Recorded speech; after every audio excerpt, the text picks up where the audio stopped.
Now, the problem is not that you have these functions within your genetics. They're perfectly valid and needed within the programming of our ancestry for us to have survived. It's those who have begun to learn how to target them to profit from it, to profit and gain money from it. This is a perfect example of how money is the root of most evil, if not all evil, as they say, but I don't think it's the root of all evil, but most evil. And if you look at, for instance, our ancestry, high-fat, high-salt foods were very rare and difficult to come by, and thus our body was programmed to enjoy them in quite a big way. Now you look out into the world and look at the junk foods that we have, high-fat, high-salt, terrible for our health, but are being pounded and are massively profitable and are destroying our health, are constantly being shown to us in most areas that we go to inside the Western media of advertising, etc., and are highly addictive because of that functioning.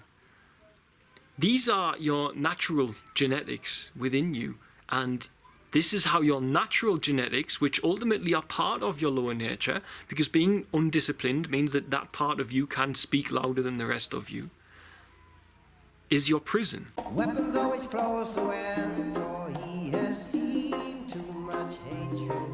The weapon that he chooses is love, universal call, now for justice. Hey guys, just recorded one video, but I want to do a small other one about self-discipline. You see, people hear that word self-discipline and it sounds so boring. A disciplined life has this idea that there's no fun within it, has this idea that there's no joy within it, has this idea that it's very authoritarian. And I just want to make this clear that discipline, on the contrary, is how you will align with your dreams in life. It is how you will align with being the best person you can be and being your highest good. But it's how you can align to your dreams is through discipline. This is how it is. Now, it sounds negative to be disciplined. It sounds a bit dull for some people, but that's because we have this concept of discipline from being children, where we are sat inside education systems that are so restrictive of our loving, playful nature that the discipline we see is almost, for all, well, this country they do beat it out of the children still, but where the discipline imparted on those children, or us as children, is seen as something very dull, very boring. I want to play, I want to mess about with my friends, I'm not allowed because I'm supposed to be doing this boring stuff I don't want to be doing. And thus discipline conjures this horrible feeling. But self-discipline is the key to your dreams. 100%. I promise you, it's the key to your dreams. Self-discipline is not only the key to your dreams, it's more fulfilling than an undisciplined, unstructured life. I find that having free time that's unstructured, I take much less pleasure from than... Oh, my dogs are here. Much less pleasure from than if I were sitting in a structured environment where I'm being productive, achieving goals, achieving something that is worthwhile, and it activates those hormone releases in my body to say, yeah, you did good just now, that's it, you've gotten to that level, let's try and get to the next level. Free time is a bit, for me, difficult. That's why in free time I like to challenge myself with running or climbing or something like this. Now, problem we have with self-discipline is that we have a saboteur within us, and that is our lower nature, as I speak of. But the main problem we have within our society today is that actually not necessarily your lower nature is being the destructor of you, but actually pre-programmed functions of your genetics are part of the problem. Now, the problem is not that you have these functions within your genetics. They're perfectly valid and needed within the programming of our ancestry for us to have survived. It's those who have begun to learn how to target them to profit from it, to profit and gain money from it. This is a perfect example of how money is the root of most evil, if not all evil, as they say, but I don't think it's the root of all evil, but most evil. And if you look at, for instance, our ancestry, High-fat, high-salt foods were very rare and difficult to come by, and thus our body was programmed to enjoy them in quite a big way. Now you look out into the world and look at the junk foods that we have, high-fat, high-salt, terrible for our health, but are being pounded and are massively profitable and are destroying our health, are constantly being shown to us in most areas that we go to inside the Western media of advertising, etc., and are highly addictive because of that functioning. These are your natural genetics within you, and this is how your natural genetics, which ultimately are part of your lower nature, because being undisciplined means that that part of you can speak louder than the rest of you, is your prison. Because those who know how to push those buttons, if your self-discipline is not high enough to say no to that button pushing, then this is obviously yourself then dwelling in the lower nature and somebody else imprisoning you by pushing those buttons because you can't say no to the buttons they are pushing. Now this happens in other ways as well. Humans adore novelty. I love novelty. I take great pleasure in novelty. But novelty is there so you can impart upon yourself knowledge. You can learn from nature, you can learn from tool building, tool use, and you get these rewards as you move further forward with it.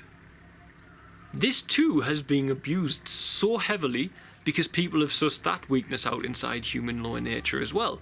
They can give you movies, they can give you computer games.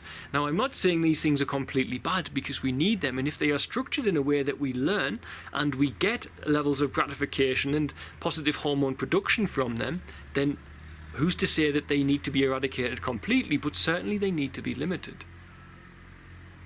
I'm not saying that they are evil, but I'm saying the use of them to distract us by pushing those genetic buttons from our ancestors is for profit, is pushing itself towards being something that's not love. Let's put it that way. Because you're basically saying, out there right now is the present moment where you could dwell in happiness. Absolute happiness, and it's a reality beyond the one of your living room and your TV and your computer, because it's the reality that these trees behind me live in every single day. And you can come and sit next to the tree, get silent, have your mind completely silent, and you can sit in there as well, and there is a great deal of pleasure to be had there. But of course you need to go and eat, so you need the novelty, you need your tools, you need to learn, you need to have adventure. But these things are being sold to us in the wrong way now. They're being sold to us through TV series and dramas and computer games, and as we've seen with the modern social media going on, sometimes it's a bit mindless, and the mindless games, etc. This is not the best way we can spend our time as human beings. And thus, not having self-discipline means, again, that can be hijacked and it can be used against you to create wealth for others. And what self-discipline does... Sorry guys, I had a dog fight just now, so I had to go and separate it. Animal rescue right next to my home. Naturally, there was a lot of dog politics to deal with. Self-discipline basically allows you to elevate yourself above the ability of others to push those buttons to profiteer from you. It also allows you to fulfill your dreams, as I've said. You might want to go out and start a wonderful family, and you want to live a life of higher purpose and of service, but you might be addicted to pornography, which is a common issue, and thus you're burning your energy out, and you say to yourself, okay, tomorrow I'll do this, but then when tomorrow comes, you want the immediate self-gratification, but this is not the disciplined self asking for it, this is your lower nature. And your lower nature is saying, I want some gratification now. And because your mind wasn't disciplined enough over the years and isn't disciplined enough in that moment, you agree to it. Now, if, however, you can say to your mind, no, I do not want to do that right now because I know that it leads to a cycle of non-productivity. I don't get to produce what I want to produce with my life in doing that. I'd rather not do that now and work on something constructive and rewarding in another way, more than a stimulus of the five senses. And you can begin to do that. And this is in part beginning your road to discipline. You might want to have a nice body and to work out and to be healthy. I always say how your body looks doesn't matter. Being healthy should be your goal. I'm sometimes carrying a little bit of chub at Christmas, but I can still outrun people who have six-packs who I know, because they are not as healthy as me. They just cosmetically look more in line with what society says is healthy. Doesn't mean they're healthy, doesn't mean they're strong, just means that they are skinny, for example. We see skinny as healthy.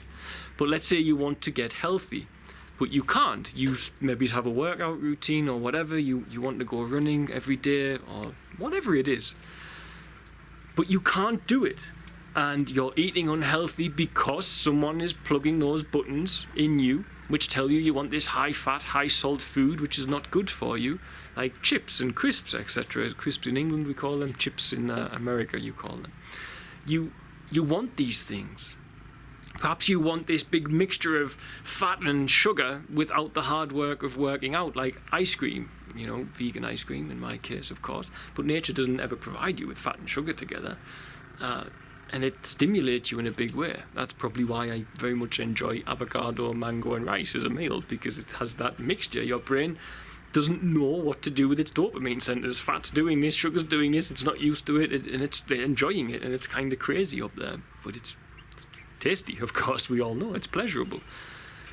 But you might want to achieve that, but you're not disciplining yourself to do it, so you're eating bad. Maybe you go for a run one day, the next day you say, okay, today I'm going to go for a run, but before you know it, you've put the TV on. Because the people who have abused your weakness of novelty, which isn't a weakness, it's a strength, but have turned it around to become your weakness, have already, over the years, programmed you to be too weak. And your discipline can simply take away these things that don't bring you joy and put you in line with things that do bring you joy.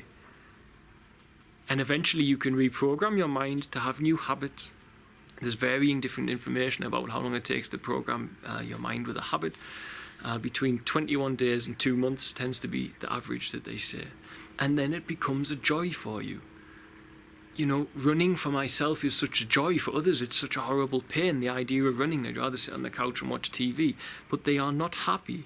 They are not as happy as what they could be, because they are not moving towards their goals of being healthier, being stronger, having a clearer mind. Instead, they are surrendering to their lower nature, but also surrendering to the overlords of human lower nature, which have become corporations and the elitists who have sussed out, using media marketing, etc., how to push the buttons of people, and not necessarily always just for profit, but in some respects for control as well, and suppression, to ensure that we are not the best human being that we can be. So discipline is not a boring thing. Discipline's a necessity. And when you get disciplined, when you form positive habits, you will find the key to the door to your dreams. And as you go through the first door, you'll realize that you've got a few more doors to go. But you'll realize that at least you're on the path towards your dreams, towards what you want from your life. But if you don't get the discipline and you spend your time in that first room constantly just distracted because there's a room filled with windows and there are people shouting from each window, watch the TV, eat the snacks, don't exercise, sit and veg out, play this, smoke this, drink this, then you'll never go through the door towards your dreams.